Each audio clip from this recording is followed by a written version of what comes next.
আমি যখন কুকরি মুখে যাই, আমার একটা কর্মী আজও আমি দেখি।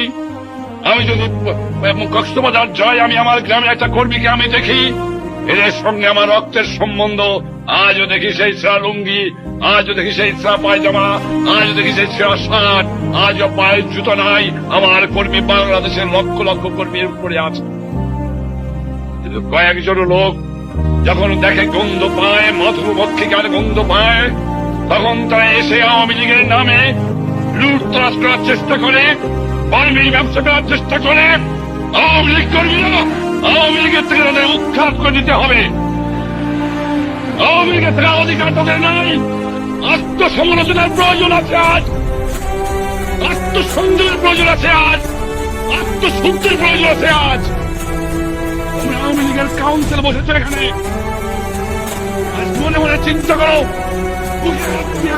নির্ভর করে বলো যে আমরা মানুষকে ভালোবাসি, আমরা আমাদের মানুষকে ভালোবাসি, আমরা প্রতি বছর সংগ্রাম করেছি, আমরা ইতিহাস সৃষ্টি করেছি, আমরা ইতিহাস রাখবো, আমরা নতুন ইতিহাস সৃষ্টি করবো, দেশকে মুক্ত করবো।